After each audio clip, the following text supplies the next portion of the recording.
Hey VC, it's Danny. Sorry it's been a while. Kind of had to take a break from record collecting for a bit. Devote myself fully to fatherhood, and work and everything else. So sorry it's been a while, but I did get to meet up with Andrew recently, Andrew from Tales from the Crate, and we got to go on another one of our big mega digs, which are always, honestly, for me, a highlight. I would happily not dig for months just to be able to go on these digs with Andrew, which is honestly more or less what I did. So, got a huge haul here, an amazing haul. So, let me just get into it and start showing you stuff.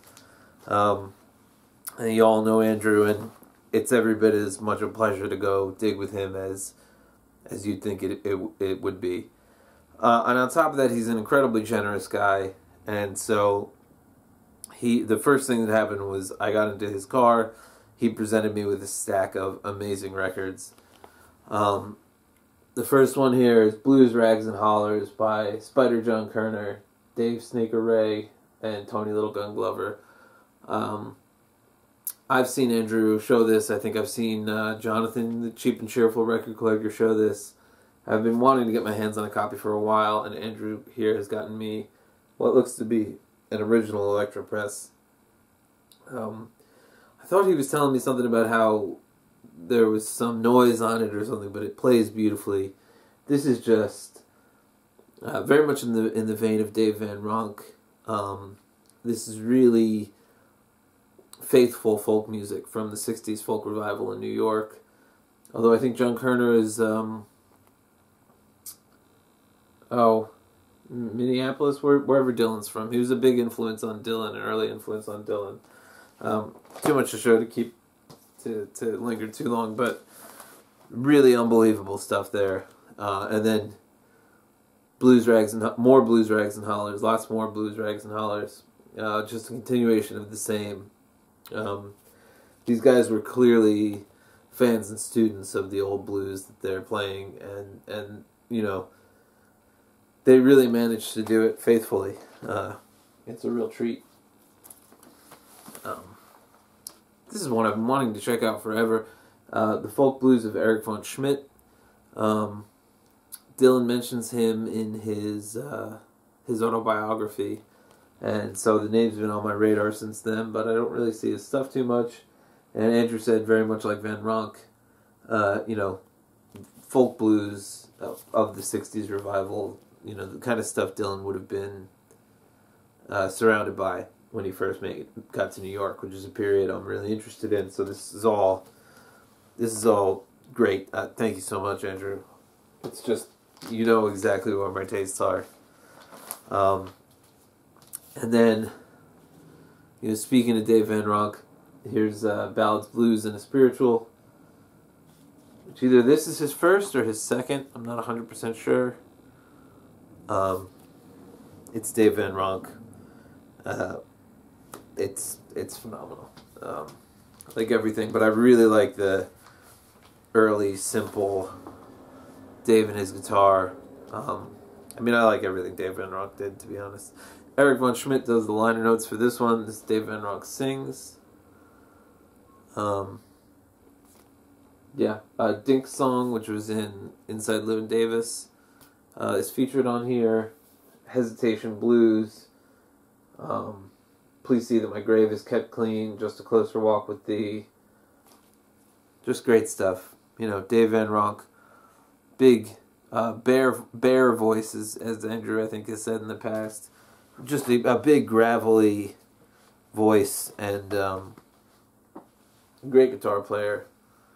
And again, another one who was really a student of the blues. He wasn't trying to clean up or sanitize the music. He was trying to represent it as he'd heard it. More Van Ronk. This is Dave Van Ronk self-titled, and Inside Dave Van Ronk. I believe those are the two records that are collected here.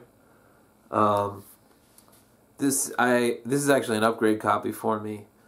The current copy I have of this twofer, which is a fantastic twofer on Fantasy. I think Teddy, Eat Sleep Vinyl, has mentioned that sound quality on this is actually superior to originals, supposedly. But this is an upgrade. My cover is badly water damaged, so I'm thrilled to get this. Again, thank you, Andrew. I mean, you know, as you can see, instant 60s New York folk revival collection here. This one's Dave Van Ronk and the Ragtime Jug Stompers. I had picked up a copy of this record and it was god-awful noisy, even though it looked clean. So I think I moved it along, and I'm really, really happy to have this. And, you know, I'm sure if you watch Andrew's channel, you know he's very particular about how clean his records are and sound. So stuff that Andrew passes along to me, even if he's like, oh, it's a little noisy, it's actually, it sounds great. So all of these sound fantastic. This was a really neat surprise. So I had seen Andrew show this, and I know this record from when it came out. I used to listen to it all the time. And it is a bootleg. I think is the only way that this record's ever come out on vinyl, which kind of bummed me out because by the time I saw Andrew mention it, Discogs had already stopped selling bootlegs, so I thought it would be a real pain to try to track down a copy. And here Andrew's just furnished me with one, no questions asked. Again, I mean, you know, to start a dig like this is just, the phrase embarrassment of riches really pops to mind. But this is Where the Wild Things Are, soundtrack by Karen O and the Kids. Karen O of the Yeah Yeah Yeahs. If you haven't seen this, this is Spike Jonze's remake of Where the Wild Things Are, made in the early 2000s. James Gandolfini, Chris Cooper. It's a great, very specific, a little sad, but very specific adaptation. And the music is possibly one of the best things about it. Just a phenomenal soundtrack. Really raw and emotional songwriting. There's a Daniel Johnston cover on here. They do Worried Shoes. Very much in the spirit of that. There's a lot of kid choruses and kids' toys and a very DIY, childish, energetic approach to this kind of melancholy music. It's a really interesting combination and a really fantastic record. So again, thank you, Andrew. And of course it doesn't stop there because Andrew is just too generous. In fact, there's a handful more yet. This is the Roy Haynes Quartet featuring Tommy Flanagan, Henry Grimes, and Roland Kirk. Andrew said he'd picked up this reissue for Roland Kirk in particular. It's a mono reissue. And then I guess the next day found an original. And so it was nice enough to pass it along to me. I only got to spin the A side of this, but it was phenomenal. Just fantastic playing. You know, very much what you expect from Impulse. You know, accessible and easy to enjoy, but adventurous enough and interesting and pushing and, you know, fantastic jazz record. Really excited to own this and happy to get to spend a little bit more time with it. Yeah, great stuff. Early 60s, so it's not too adventurous, but it's really, it's great. This one I actually haven't gotten to play yet, but just from the lineup, I was really excited to get it. Dave Holland, Sam Rivers, Anthony Braxton, and Barry Altschul on ECM, I think ECM Polydor. This should be pretty free from the lineup, and I'm excited to get into it. And it was a nice, you know, these jazz records were a nice taste of what was to come and what we're going to dig up during the day. This one was really, really exciting. This is a promo copy of, I don't know when this came out, but this is a reissue of Max Roach's Freedom Now Suite, excuse me. Also called, what is the name of the album? We Insist is the name that this was originally released under. Which I didn't realize at first, and Andrew was telling me he thought this was Max Roach's best, and I said, you know, I've been looking to figure out some Max Roach to pick up since I saw that Andrew mentioned We Insist. He said, this is We Insist. Again, only got through side 1 on this, but it was amazing. Really, really, really great. just big and full of ideas and full of passion and beautifully recorded, beautifully played. A record I'm sure that I'll be returning to time and time and time and time again, and no way I could have afforded an original even if I'd found one. They're getting very, very pricey, so that was really, really cool of Andrew. Speaking of Andrew being super cool, he passed along this mono copy of Big Joe Williams' Piney Woods Blues on Delmark. I collect blues on Delmark. This record is a fantastic example of why. It's just basically Big Joe Williams, and J.D. Short is playing harmonica and guitar along with him. It's just pure stripped down blues. You get a lot of Chicago blues on Delmark, and I think Big Joe Williams went on to do more of that style with them. But in fact, I know he did. But this is really, really bare bones, stripped down country blues. Baby Please Don't Go is on here. And I've been wanting kind of a representational recording by Big Joe Williams of that song because of the connection to Van Morrison for a long time. So this was great. This was fantastic. And it's actually such early Delmark that it's on the Delmar label. If you could see that. And Delmark is only on the sleeve here. Super thrilled. Sounds great. Is great. Really, really excited. Thank you again, Andrew. And then, to cap it all off, I knew this was coming, but it wasn't any less incredible. Because he kind of undersold the quality as far as I'm concerned. But, Andrew gave me this VG copy of Willie Nelson, and then I wrote Willie's first record, a very rare record. As I understand it, Andrew found himself an even better copy than this, and so he said he wanted it to go to somebody who would appreciate it, and it absolutely did go to somebody who will appreciate it. I can't tell you how much I appreciate this, Andrew. Thank you so much. This is a big upgrade for me. I've shown my copy before. I think I called it a Grail in unholy condition.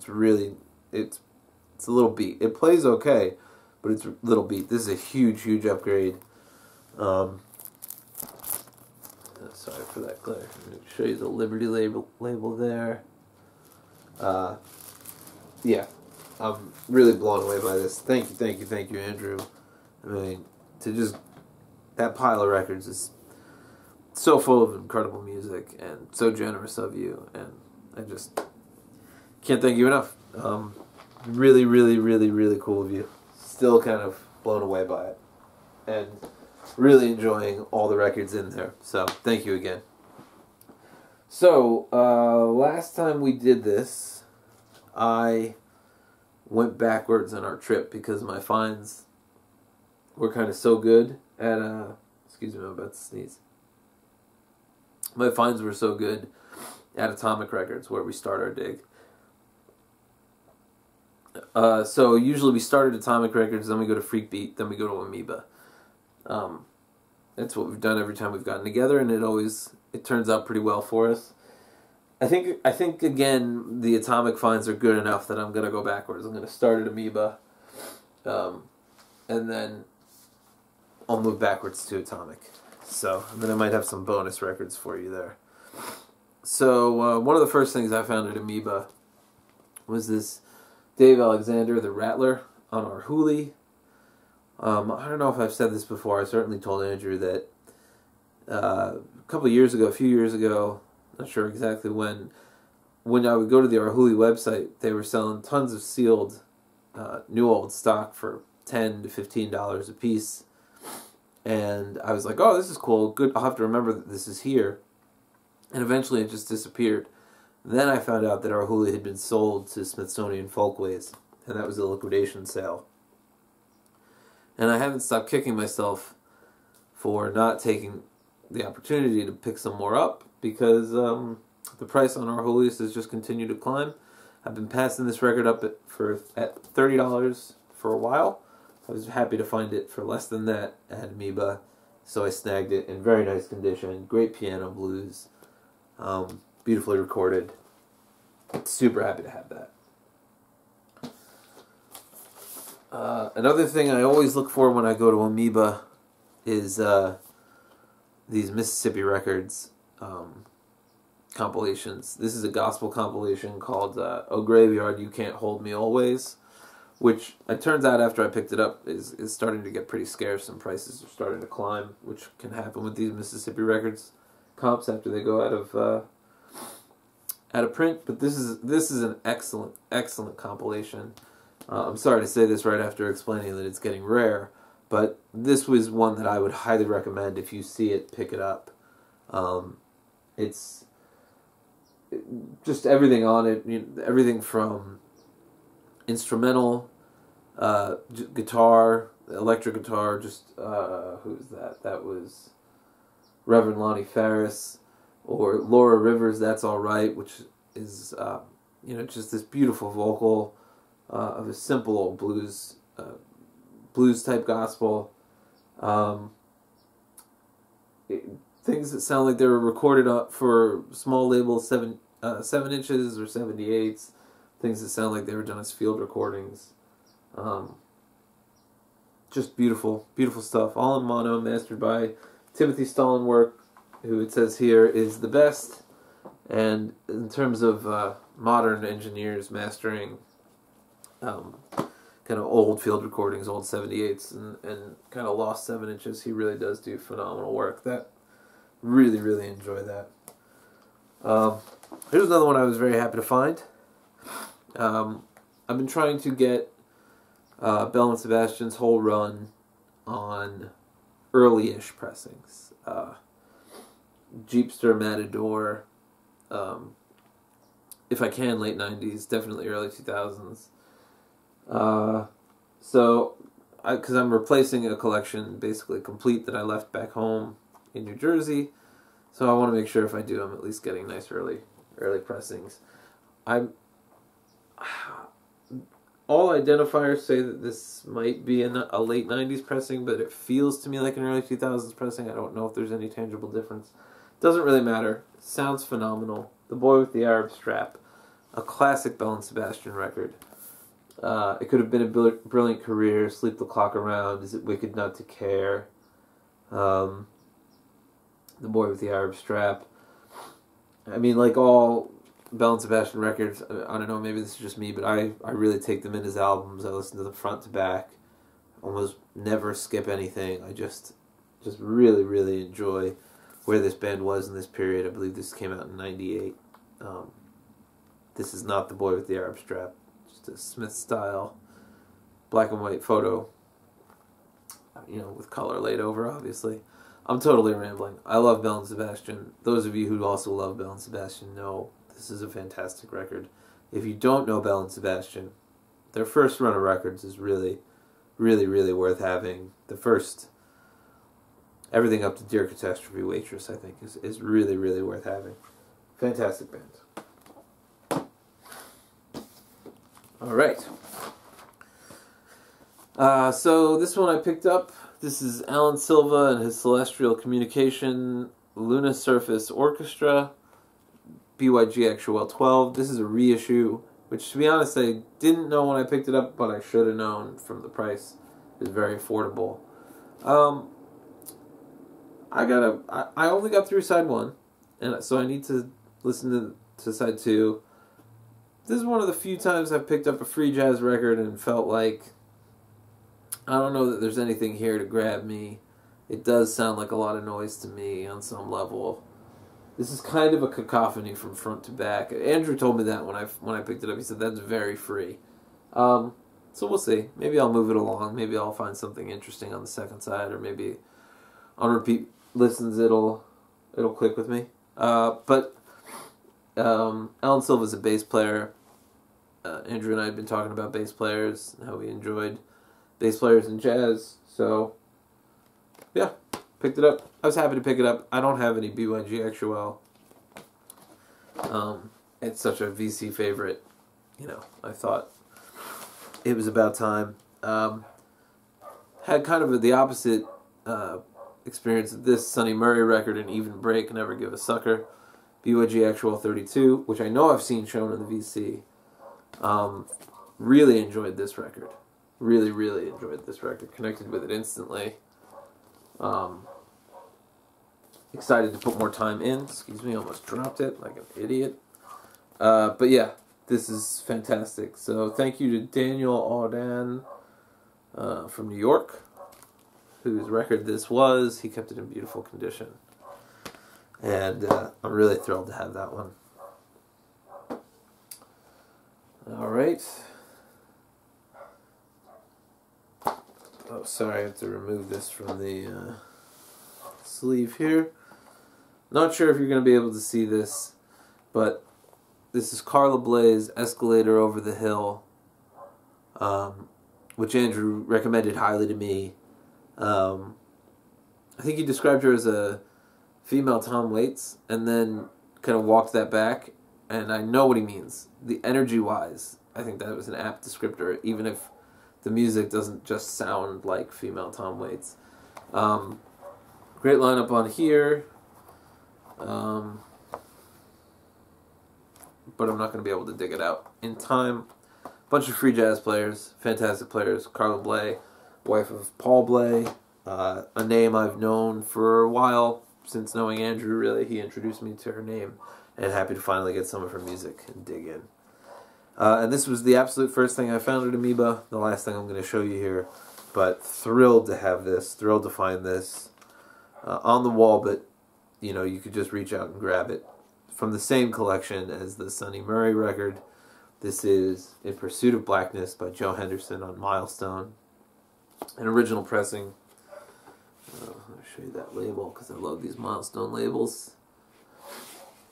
Joe Henderson, his run on Milestone is just phenomenal. Who's playing with him here? Curtis Fuller, Pete Yellen, Stan Clark, Lenny White, George Cables, Woody Shaw, Tony Waters, Ron McClure. Just phenomenal. Joe Henderson is really becoming my favorite jazz artist. His purity of tone, I don't even know if it's the purity of his tone, if it's the character of his tone is so pleasing to me and so full of air. Kind of in the way that Miles Davis's tone is on the trumpet, I find Henderson's to be the same on the saxophone. You can really hear a human breathing through the instrument. Musically, he's a genius, but he also sounds like a craftsman, if you know what I mean. He just, it's not just like watching some wild visionary. I mean, this is somebody who really understands music and their instrument and their compositions and has phenomenal taste. And I mean, for me, this is jazz firing on all cylinders. Just adventurous enough, very accessible. If you're not a big fan of Joe Henderson, particularly of his Milestone years, I highly recommend the early albums. It's been a big treat of my year getting to know them, as well as getting further into some of his Blue Note records, which are, of course, also phenomenal. But the Milestone stuff is really, really, really incredible. Yeah, so that is what I found at Amoeba Music. I was very happy with that, but somehow it was topped by the other places we went. The first of, well, in reverse order, where we went before that was Freak Beat in Sherman Oaks, where we always seem to have some good luck. And one of the first things I grabbed was Kiwanuka, Michael Kiwanuka's newest record. Andrew called this his best of the year. I'd been wanting to listen. I'm a fan of Michael Kiwanuka. Thought his first album was great. Thought his second album was even better. And I've been hearing that this is a big step up in that way. He has an almost Childish Gambino type progression and ambition. Maybe he doesn't change quite as radically as Childish Gambino did, but he seems to really, really want to push himself with each record. And this is just a huge, raucous, blues, soul, folk kind of fusion, but with a big orchestrated statement. It sounds like somebody who was affected by, like I said, Childish Gambino's transformation, but also Kendrick Lamar's recent output. He really has something to say with this record. I have only gotten the first disc in. I really need to listen to the whole album all the way through. I almost want to say it's a concept album. It feels like a concept album. Beautiful stuff. Thrilled to have it. Thankful for Andrew's recommendation. And eager to put some more time in with that. Also got lucky here and found a nicely priced Been Here All My Days. This is a blues comp on Mississippi Records. Let's see. Fred McDowell, Rosalie Hill, Furry Lewis, Robert Johnson, Jesse May Hemphill, Precious Bryant. There are some names on here that I recognized. Very happy to get this. Equally happy. I would say the gospel compilation was a more knockout experience, but this is just, for a blues fan, solid, fantastic country blues recordings. I believe these are all recorded by the same guy, George Mitchell. And if this was a different video and I had a little more time, I might get into how the liner notes here are really all about George Mitchell, kind of lionizing the white guy who went out and recorded the music, which I understand to some extent because he's the person who brought it to our attention. It's the center of this compilation. But, you know, there is this double-edged sword with being a fan of blues where it's more or less a story of white people and, you know, white people fetishizing this music of pain and poverty. And if I'm going to spend this much time diving into that kind of music, I want to at least try to be aware of those politics, because I think, you know, it's not healthy to be blind to it. Anyway, more blues here on Delmark. This is Yank Rachel, Chicago style. Yank Rachel, an old country bluesman, playing mandolin on this one, mandolin being one of his main instruments. I think it's an electric mandolin. It's at least mic'd in an interesting way. And so this is with Pete Crawford, Floyd Jones, and Odie Payne. You know, this is old country blues led by a mandolin being fed through this, I mean, Chicago style. It does what it says on the tin. Just raucous, electrified Chicago blues in the Delmark style. Beautifully recorded. Fantastic performances. Very happy to have it. Need to spend more time with it, but very, very happy to have it. So far, Delmark is just a no-miss label for me. At this point, I will just grab anything I see, especially the blues that's on the label. So, very, very happy to find that. This was another Andrew recommendation. You know, again, the joys of going digging with Andrew. And it's a reissue put out on Norton in 2009. The Flaming Groovies, Teenage Head. So, you know, like I say, the great thing about being with Andrew is I was like, okay, so what does this compare to like an original? Because I kind of have original fever, to be totally fair. And he was like, well, I paid $75 for my original. And this was nowhere near that. So, very happy to have that info and grab this record. And then the cool thing is Freakbeat has a turntable set up. You can sample stuff. And my pile was getting way too big. And so I spun the Yank Rachel, I spun the Flaming Groovies, and I was definitely taking this home. Really happy with this. Just kind of blues rock, kind of psych, kind of, I don't know, almost like a Booker T, like a psyched out Booker T in the MGs. Great groove. The Flaming Groovies is an evocative name and an appropriate name. Just great stuff, great cover. And I'd seen Andrew mention that on his videos before, so it was cool to get it while digging with him. Really happy to grab that. Another reissue and another VC-inspired one. I'd seen Chad show this record a while ago. This is Black Randy and the Metro Squad, Past the Dust, I Think I'm Bowie. And I sampled the record, and I was like, wow, it's pretty great. And I've been kind of trying to keep my eye on originals, and they're outside of my price range for a band I'm just getting into, to be really fair.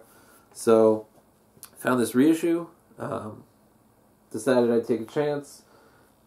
Danger House and Frontier is the reissue label. And to my ears, it sounds really nice. They did a really nice job. It's on this orange wax see-through orange.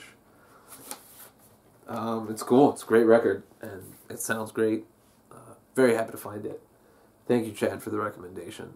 And, yeah. Oh. Had a good string of luck starting with that record with the punk at Freak Beat. Andrew pulled this one out for me, and luckily he already had it, so I was able to take this home. This is the Cramps, Songs the Lord Taught Us, their first album. I don't know why, it's like a third pressing or something,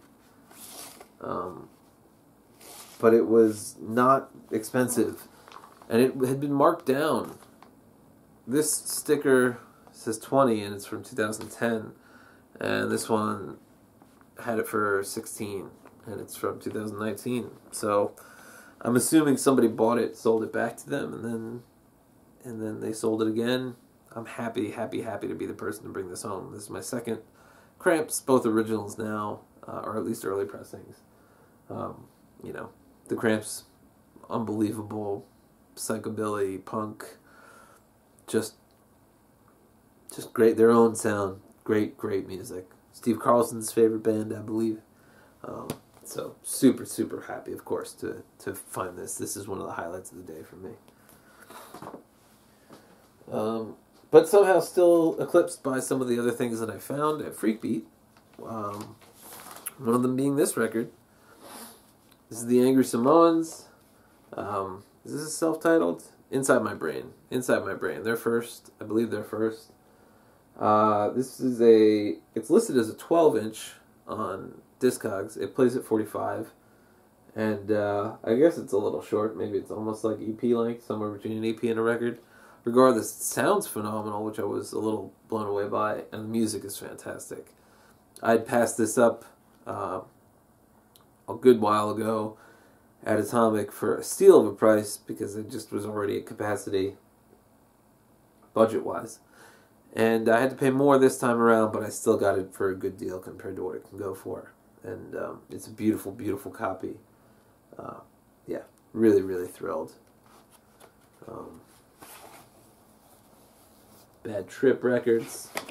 Just great stuff. Here's another Andrew recommendation. He pointed this out to me, Joe McPhee, Nation Time. And he was like, oh, look, there's a Joe McPhee reissue. You should grab it. Turns out these sold out pretty quickly, I guess, from Superior Viaduct. Nice tip-on jacket. Beautiful pressing. Great mastering of like a lo-fi source. But you can still tell. It's very much like the Mississippi Records things. You can tell a good pressing of a low-quality source versus a poor pressing of a high-quality source kind of thing. But Joe McPhee, Nation Time, this is like a spiritual, funky, somewhat avant, not really, Afrocentric jazz record. It was I think it was a private press. I think he started his own label to release it originally, so hyper rare. Recorded at Vassar College at the Center for Black Studies. This is, where is this? This is post Coltrane and post Pharoah Sanders, according to the liner notes. And you can hear that. It's spiritual and searching, but it does have this very funky, especially Shaky Jake has a really funky groove to it, and just a phenomenal record. Thank you again, Andrew, for the recommendation. I would have been upset with myself if I had not brought this home with me. Great record. And then I think I can truly call this a Grail for the amount of time it took me to find it, and yeah, whatever. If you don't like me calling anything a Grail, who cares? This is my Grail. I was so thrilled. Andrew again pointed this out to me. I guess he's already taken care of, thank goodness. This was at a price I could afford. This is a third UK pressing or second or third, Nick Drake's Pink Moon. It was the only Nick Drake that I had a modern reissue of his other two on at least period releases and US releases, and I really wanted an early early pressing of this record. You know, monster classic. I think it used to be a cult record, but I think at this point it's just a classic. At least that's how it seems to me. You know, Nick Drake, kind of the prototypical solo, folky singer-songwriter, kind of in many ways the first indie folk singer-songwriter.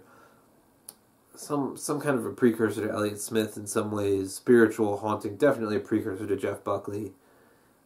Beautiful vocals, haunting songs, great guitar playing.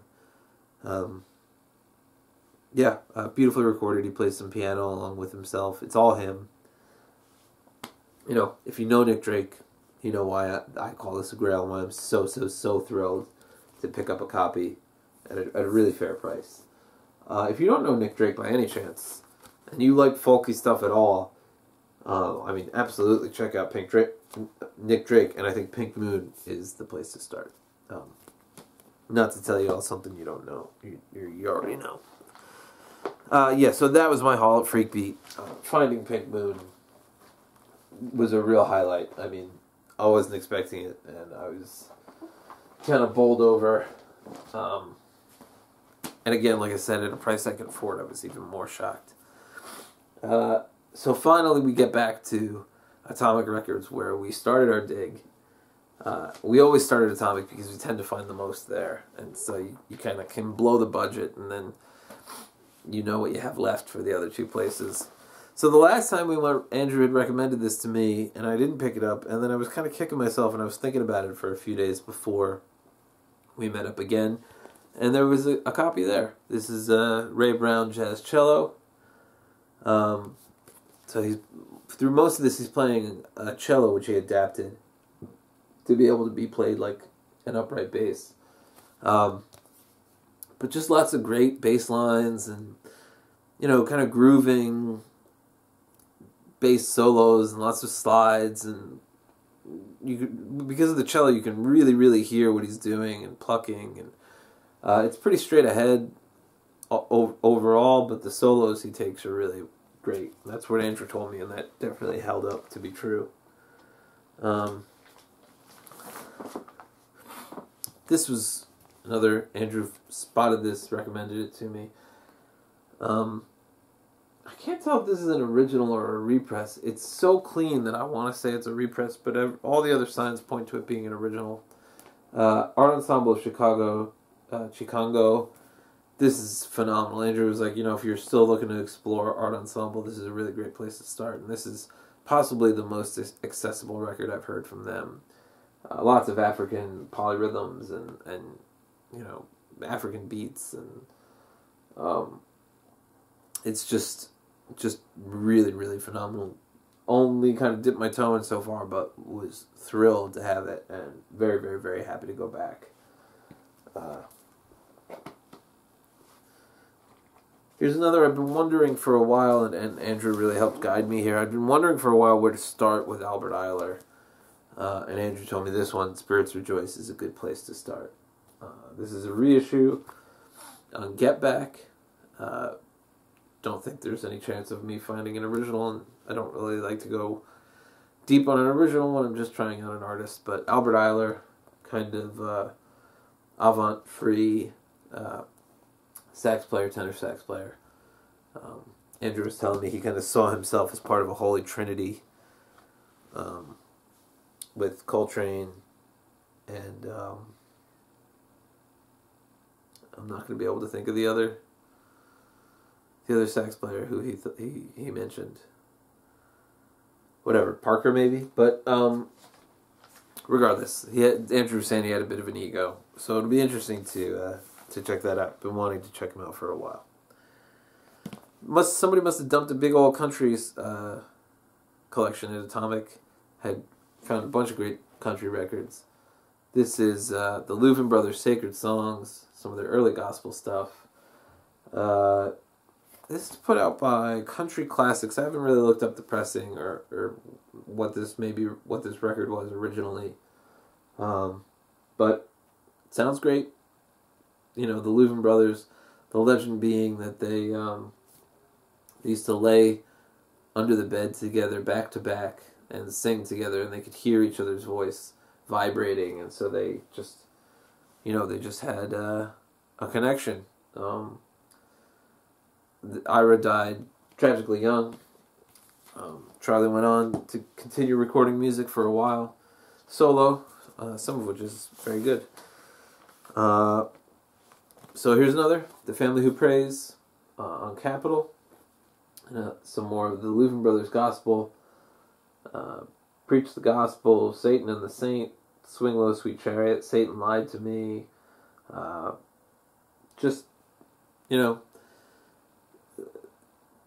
One of the best things about the Louvin Brothers is that there is no question about the sincerity of their faith, and they sing with the courage of their conviction, and you can really feel that coming across. I think whether or not you share their faith, which I actually don't, but the power of it is still there, certainly for me. Really, really great stuff. Country gospel. Continuing on that line, I've been wanting to pick up some stuff on Starday, and I picked up this by Red Sovine. I wasn't sure whether I wanted it or not, but something about that photo just pushed me over the edge. Thought it's too good to pass up. So far, it hasn't really worked out so well. Probably going to be moving this one along. Not crazy thrilled with it. I'll have to give it another try, but, I got enticed by a nice new label with all the trappings and whatever. It was a cheap record, so it wasn't no big loss. Picked up another Sunday with Sovine, also on Starday. Yeah, maybe a little better than that other one, but still a little too clean and shiny for me. The fire of the Louvin Brothers isn't really here in this one. To me, sounds a little more like cheese. Probably going to move it along. But I found another record on Starday, which I was not disappointed in. This is the best of the truck driver songs, a compilation of truck driver songs. Red Sovine is on here, but inoffensively singing songs about truck drivers. Truck Driving Man by Hilo Brown. Gimme 40 Acres by the Willis Brothers. 6 Days on the Road, Dave Dudley. Just a great classic country. I think kind of a smaller Nashville label. Just something particular about the sound. And for some reason with these trucker songs, I love it. With Red Sovine, I wasn't so thrilled. With the trucker songs, I loved it, though. And one last one here. This is Guy Mitchell, Singing Up a Storm, also on Starday. This is what I was really hoping for with Starday. This and the truck driver songs. Kind of like a George Jones vibe, just great old country singer, great arrangements, great instrumentation. Just this side of not cheesy, something about how it walks right up to that line of being almost a cheesy schmaltzy arrangement.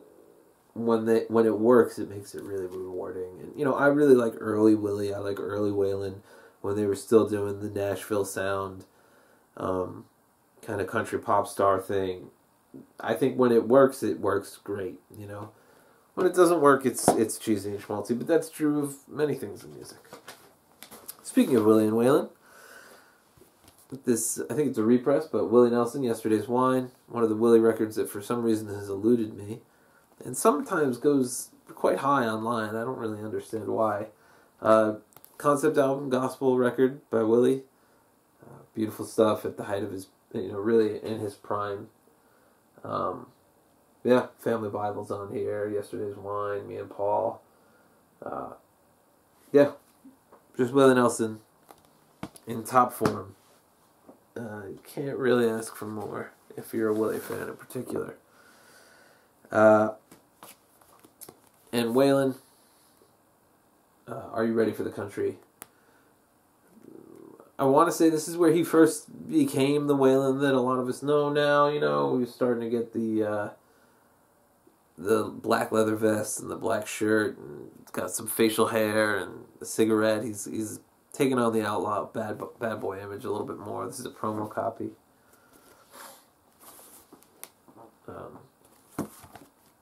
Are You Ready for the Country being the big song on here.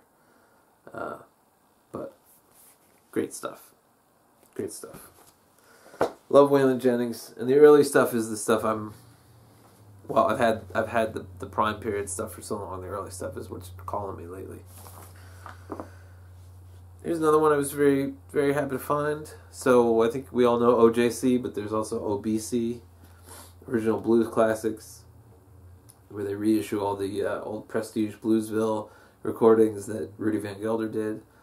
Not that easy to find. The originals are very scarce and very expensive. So Blues by Lonnie Johnson, beautifully recorded by Rudy Van Gelder, nicely pressed, I'm assuming sometime in the 80s, by Fantasy, OBC, Original Blues Classics. Been wanting to find one of these for a while. Like I said, they don't really turn up too much by me, so happy to get it. Was thrilled with it. Cheap record with great sound.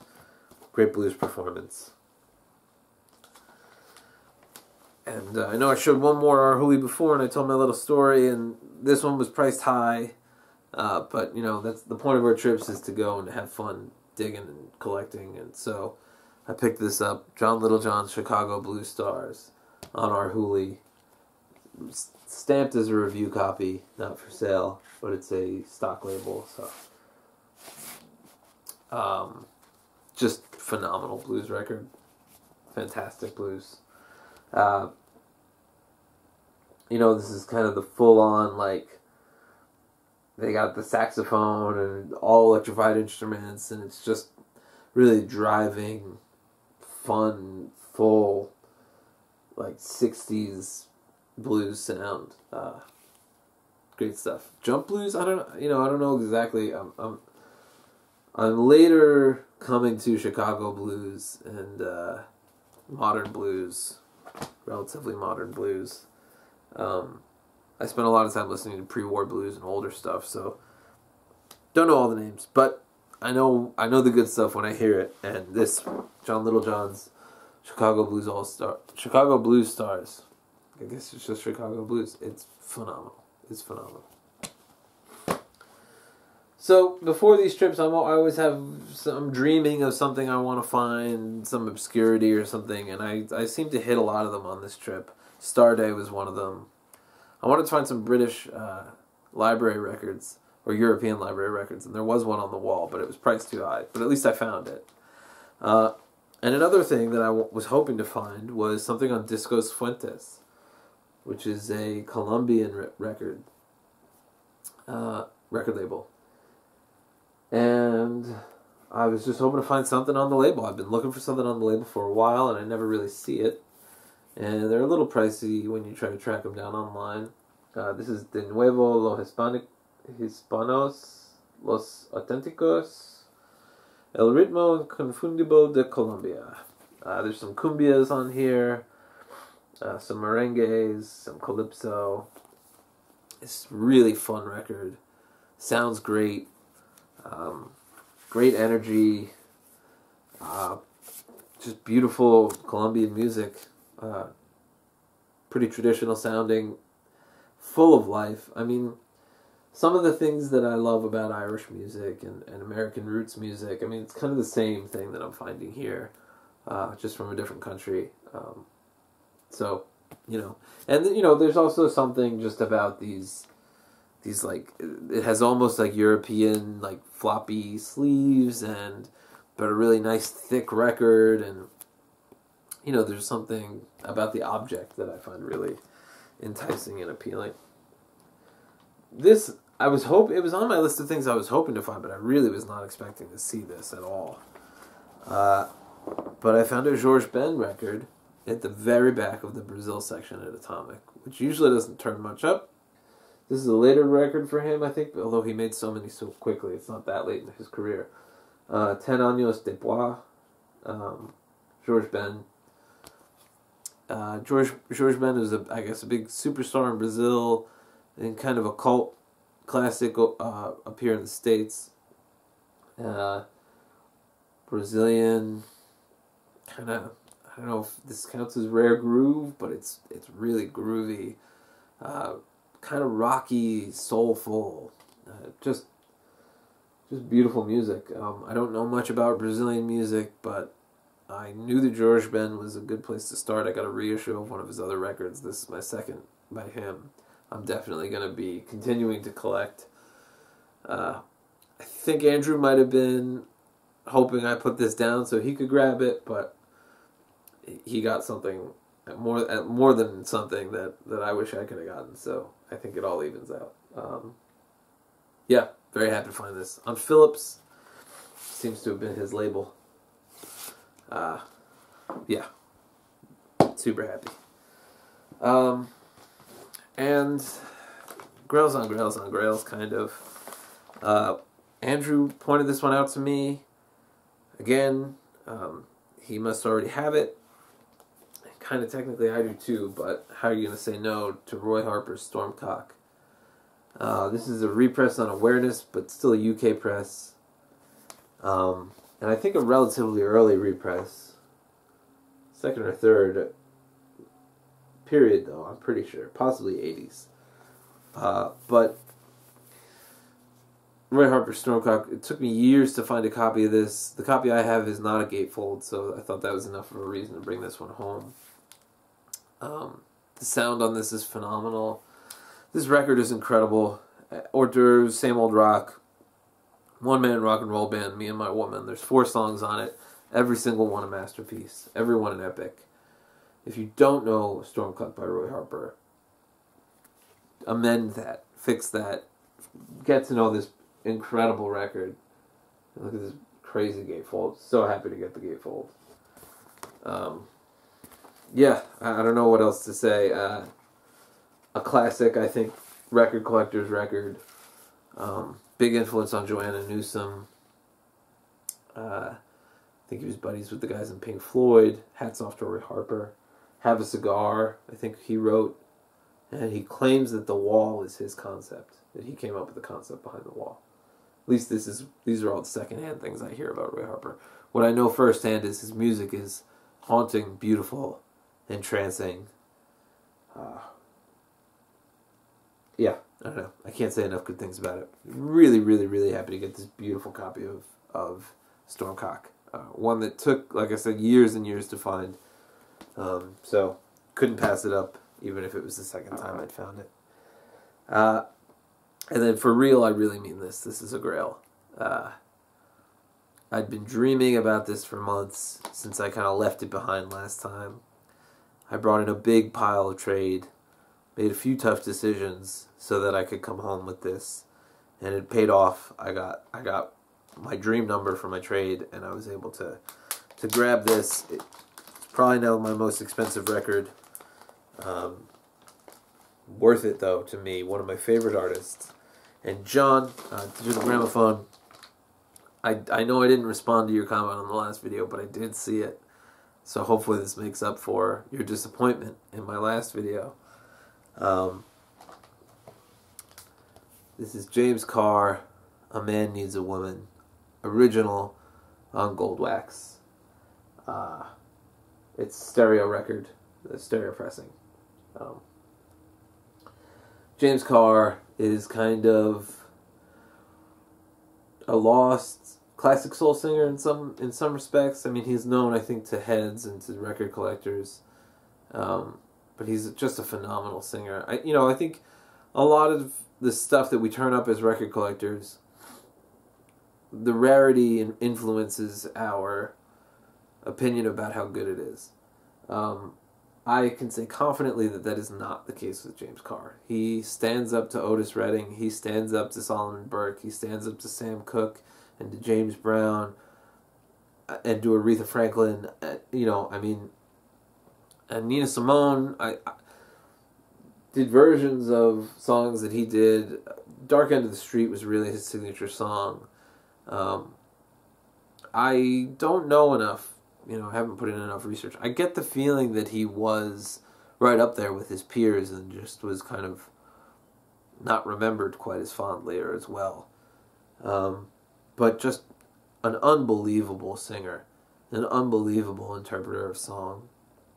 He makes every song he sings his own, and he makes you feel the passion and the emotion behind everything he's saying. This is his second record. A Man Needs a Woman, the title track. Phenomenal song.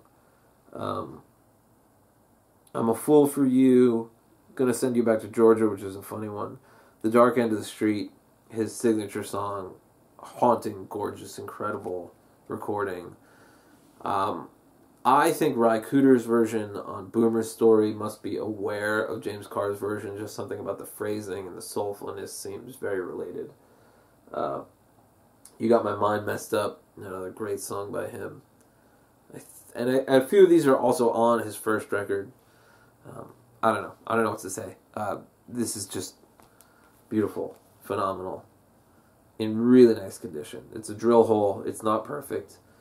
It's not necessarily near mint, but it's a strong VG+. I'm very, very, very happy to have it. This was one where if I let it go, I probably wouldn't have another opportunity to get it. And if I did get that opportunity again, it would be so astronomically expensive. I wouldn't be able to get it. There's the gold wax label. Yeah. So happy to have that record. Yeah, and that was our dig backwards. It was amazing. Andrew got so much. I don't even know everything that he got, but I know he got some incredible records. Really incredible records. He shared a few of them on Instagram. And then here's a little bonus. Not this video, I'm sure, is more than long enough anyway. But there were a few things that I had been hemming and hawing about when we were at Atomic that I thought I should get and I didn't get. And they were bothering me. This happens every time we go on a dig. We go on this huge dig. I have to take a break afterwards, and I can't help myself from going back one last time just to pick over the leavings. And I'm glad I did, though, because I found this Big Joe Williams record on Arhoolie for a steal. Like I said, those Arhoolie prices have gone up, but this is great. I mean, look at this picture of his guitar, and the record sounds like this picture. Just fantastic, Bruce. Fantastic. And like I said, that was a steal. I did very well on this little return trip, which is good because, you know, there wasn't actually any budget for it. But, you know, we all are sick. That's how I explain it to myself. A long-time want that hadn't been there when Andrew and I went. Peter Lang, The Thing at the Nursery Window on John Fahey's Tacoma label, 12-string instrumental. Phenomenal finger picking. Folky, yeah, forget what it's called, primitive guitar playing, I believe. Very much in the style of Fahey. Great stuff. I'd only had the CD of that for a while and had been looking for a long time.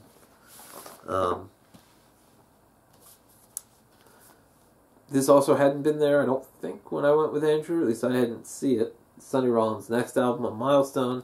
I've just been so enamored of Joe Henderson's Milestone period. It's from the same era. I figured couldn't really be bad. It turns out I was right. Great spiritual record. Yeah, apparently this is him coming back from a brief retirement or a break, 6 years. So he took off from performing, came back strong. Great stuff. The reason I'm even showing you this pile, though, I promise it actually gets to some good stuff. So this is one that I really was hemming and hawing, and I wanted to bring it home, but I decided not to. This is the reason I went back to the store, because it was bothering me that I hadn't brought this home, because I sampled it. This is Elvin Jones' Coalition on Blue Note, a second press, not an original, a Liberty Transamerica press. But I sampled it the day after we went on our dig, and I really, really enjoyed it. It's got George Coleman and Frank Foster kind of both on tenor sax, kind of winding and weaving around each other. It has this really pleasant, beautiful sound. So this is a gorgeous minty copy. It's got this label here. You know this one. And, you know, happy I went back and snagged it. Particularly because I found this record for a stupid price. Condition is not wonderful, but Charles Mingus, the Clown. This is something like a third pressing on Atlantic. The White Band, I believe, label it's called. It's mono. I think it's a 61 pressing of a 59 album. Unbelievable. Classic. Incredible Haitian fight song. The big song off the record. But everything on here is just incredible. You know, this is one where I was getting rung up, and the guy on the counter was like, well, there goes the clown. And he told me he tried to show some kids who were in the jazz section this record, and they just didn't seem to care at all. So thank you, kids, for leaving this behind so that I could find it. It's so stupidly cheap. It doesn't make any sense. But that's why I like the record stores I like. So, anyway, that was my my last minute little grail that I found, even when I shouldn't have been record shopping, even after that embarrassingly huge haul. But yeah, once again, best digs I've ever been on are these digs I go on with Andrew. It's great to talk music, great to talk life, great to talk fatherhood, happenings of the world, everything. It's really, really, really appreciate Andrew's friendship and his generosity and his time and his company, and picking his brain as a record collector has been a treat. So yeah, hope you guys found something to dig there.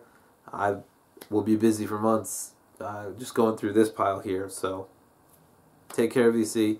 I'll see you around. Bye-bye.